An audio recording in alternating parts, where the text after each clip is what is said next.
انسانوں کی پیدائش سے ہزاروں سال قبل کا زمانہ، جب آسمان میں خدا کے ایک مقرب اور چہیتے بندے کی شہرت عام تھی، فرشتوں کو درس دینے والا استاد جسے اللہ نے بلند مقام بخشا تھا، جن ہونے کے باوجود یہ جنت تک کیسے پہنچا، اور ایسا کیا ہوا کہ اس نے اللہ سے بغاوت کر دی اور دربار الہی سے دھتکار دیا گیا۔ اس کی نافرمانی کی وجہ سے اسے قیامت تک ملعون قرار دیا گیا اور اس کے گلے میں لعنت کا توق ڈال کر جنت سے نکال دیا گیا۔ لیکن ابلیس تھا کون، کہاں سے آیا تھا اور اس کے والدین کون تھے، اور ایک جن ہونے کے باوجود یہ فرشتوں کا سردار کیسے بن گیا؟ آج کی اس ویڈیو میں ہم آپ کو ابلیس کے بارے میں مکمل تفصیل سے بتانے کی کوشش کریں گے، مگر یہاں حسب روایت چینل پر نئے آنے والے دوستوں سے گزارش ہے کہ ہمارے چینل کو سبسکرائب کرتے ہوئے بیل آئیکن کو ضرور پریس کریں تاکہ ہر آنے والی نئی ویڈیو آپ تک باقاعدگی سے پہنچ سکے۔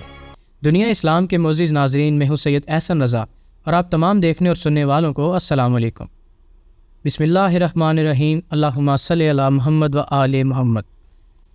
حضرت آدم علیہ السلام کی پیدائش سے 1,44,000 پہلے جنات کی نسل تارانوس جن سے چلی۔ تارانوس کی نسل تیزی سے پھیلی کیونکہ ان کو نہ تو موت طاری ہوتی تھی اور نہ ہی بیماری لگتی تھی۔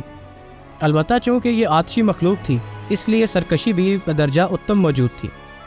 اس جنوں کی نسل کو پہلی موت فرشتوں کے ہاتھوں پیدائش کے 36,000 سال بعد آئی، جس کی وجہ سرکشی تھی۔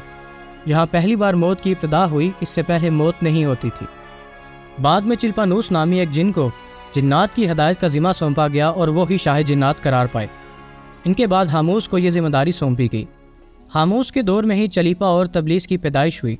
یہ دونوں ہی بہت بہادر جنات اور ابلیس کے والدین تھے۔ ان کی قوم نے چلیپا کو شاشین کا لقب اس کے شیر جیسے سر کی وجہ سے دیا تھا۔ ابلیس کی ماں کی شکل بھیڑیے جیسی تھی۔ یہ دونوں ہی بہت بہادر تھے اور انہی کی بدولت جنات نے بہت ساری دوسری جن قوموں پر فتح حاصل کی تھی۔ اس وجہ سے ان دونوں کو بہت عزت سے نوازا جاتا تھا۔ ان کی وجہ سے جنات آسمان تک رسائی حاصل کرنے لگے اور تیسرے آسمان پر جا کر شرارت کراتے تھے۔ ایسے میں حکم الہی سے فرشتوں نے ان پر حملہ کیا اور عبرت ناک شکست دی۔ عزازیل کے ماں باپ یعنی چلیپا اور تبلیس نے بڑی بہادری سے جنگ کی، مگر فرشتے ان پر غالب آ گئے۔ اسی جنگ میں ابلیس کے ماں باپ کی موت ہو گئی اور سرکش جنات کو قید کر لیا گیا۔ جب ابلیس کو بارگاہ الہی میں پیش کیا گیا تو ان کو حکم ہوا کہ عزازیل کی بہترین پرورش کرو۔ چنانچہ فرشتوں نے عزازیل کی پرورش بہترین انداز سے کی۔ عبادت، ریاضت کے طریقے اور آداب سکھائے گئے۔ ابلیس میں باپ کی بہادری اور ماں کی مکاری کوٹ کوٹ کے بھری ہوئی تھی۔ اس نے ملائکہ کے ساتھ جا کر باقاعدہ توبہ کا اعلان کیا اور فرشتوں سے فیض علم حاصل کرنے لگا۔ علم و ریاضت کا یہ عالم تھا کہ یہ پہلے آسمان پہ عابد، دوسرے آسمان پہ زاہد، تیسرے آسمان پہ بلال، چوتھے آسمان پر والی، پانچویں پر تقی، چھٹے پر کابازان اور ساتویں آسمان پر اسے عزازیل کے نام سے پکارا کرتے تھے۔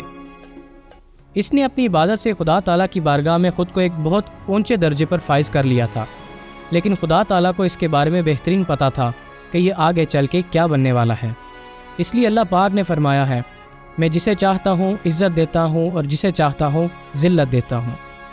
ایک دن معمول کے مطابق ابلیس 7ویں آسمان پر اللہ پاک کی ثنا میں مصروف ہو کر سیر کرتے ہوئے لوح محفوظ تک پہنچا، اور یہ وہاں دیکھتا ہے کہ اس پر اعوذ باللہ من الشیطان الرجیم لکھا ہوا ہے۔ اس عبارت کو پڑھ کر ابلیس غالباً 2000 سال تک روتا رہا اور بارگاہ الہی میں عرض کرنے لگا کہ اے رب العزت، یہ شیطان رجیم کون ہوگا جس سے پناہ مانگی جائے گی؟ اللہ نے فرمایا، ہمارا ایک ایسا بندہ جسے ہر ایک نعمت سے سرفراز کیا جائے گا، مگر ایک حکم نہ ماننے کی وجہ سے مردود ہو جائے گا۔ عزازیل نے خواہش کی کہ میں اس ملعون کو دیکھنا چاہتا ہوں جس پر اللہ کی جانب سے فرمایا گیا کہ تو جلد اسے دیکھے گا۔ عزازیل ہر لمحے اسی سوچ میں گم رہتا کہ وہ لعین کون ہوگا جو اللہ کا حکم ماننے سے انکار کرنے کی جرت کرے گا۔ اس خوف سے وہ مزید عبادت اور توبہ میں مصروف رہنے لگا، یہاں تک کہ ہزاروں سال بیت گئے۔ جب ایک روز عزازیل کو معلوم ہوا کہ اللہ تعالیٰ ایک نئی مخلوق پیدا فرما رہے ہیں جس کے لیے دنیا کے ہر کونے سے مٹی لائی جائے گی، اللہ تعالیٰ نے حضرت آدم علیہ السلام کے پتلے کو اپنے دست قدرت سے بنایا اور یہ بغیر روح کے تقریباً 40 سال تک اسی حالت میں پڑا رہا۔ ابلیس جب بھی اس کے پاس سے گزرتا تو اسے مارتا، جس پر اس میں سے ایسی آوازیں نکلتی جیسے کھنکھناتے ٹھیکرے کی مٹی سے نکلتی ہے۔ اور پھر وہ دن بھی آ گیا جب اللہ رب العزت نے فرمایا کہ میں زمین پر اپنا ایک نائب اور خلیفہ بنانے لگا ہوں، وہ زمین پر میرے احکام کو نافذ کروائے گا۔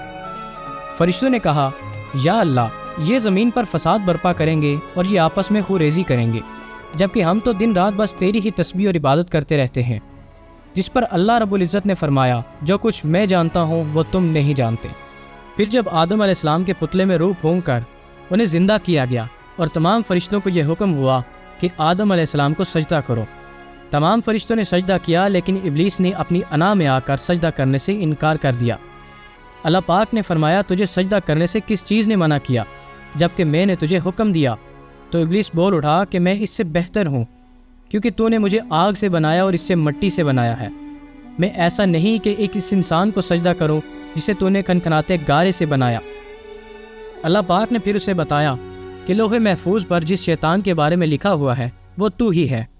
تو نے میرا حکم کی نافرمانی کی ہے، اس لیے قیامت تک تو ذلیل و رسوا ہوتا رہے گا اور لوگ تجھ پر لعن طعن ہی کرتے رہیں گے۔ اللہ پاک نے فرمایا کہ تو میری جنت سے نکل جا، کیونکہ تو مردود ہو چکا ہے۔ عزازیل نے کہا، اے میرے رب، مجھے روز محشر تک کی مہلت دے دے۔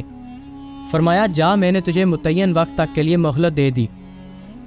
ابلیس نے کہا، مجھے تیری عزت کی قسم، میں تیرے مومن بندوں کو بہکاؤں گا اور صراط مستقیم پر چلنے سے بھٹکاؤں گا۔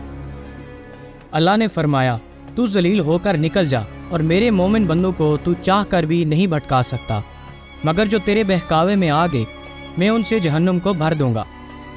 یوں بارگاہ الہی سے دھتکارے جانے کے بعد عزازیل ابلیس بن گیا۔ اپنے غرور و تکبر کی وجہ سے اس کی ہزاروں سالوں کی عبادت اور ریاضت رائے گاں چلی گئی اور اسے عرش سے فرش پر پٹک دیا گیا۔ اسلامی کتابوں کے علاوہ دوسرے مذہب کی کتابوں کے عقیدے میں بھی ابلیس کا ذکر ملتا ہے۔ یونانی کتابوں میں اسے اپولین اور کتاب مقدس میں لوسیفر یا سیٹن کہا گیا ہے۔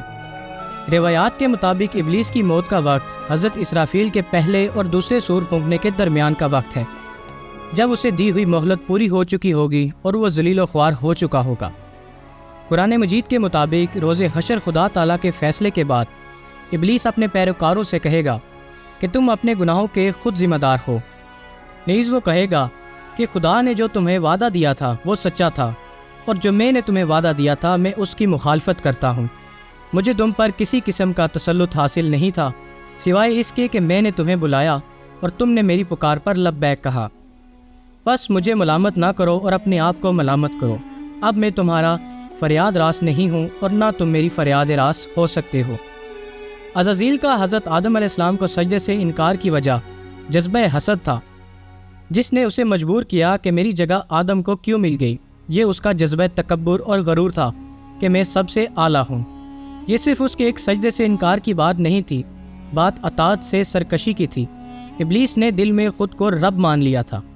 اس شرک عظیم کے نتیجے میں ابلیس تا قیامت تک رسوا اور لعنتی ٹھہرا اور اولاد آدم کو بھٹکانے کے لیے آزاد قرار پایا۔ دنیا اسلام کے معزز ناظرین، ہمارے چینل کو سبسکرائب کریں، اس ویڈیو کو لائک اور کمنٹس میں اپنے خیالات کا اظہار ضرور کریں۔ بحکم الہی آپ سے اگلی ویڈیو میں ملاقات ہوگی، تب تک کے لیے اللہ حافظ۔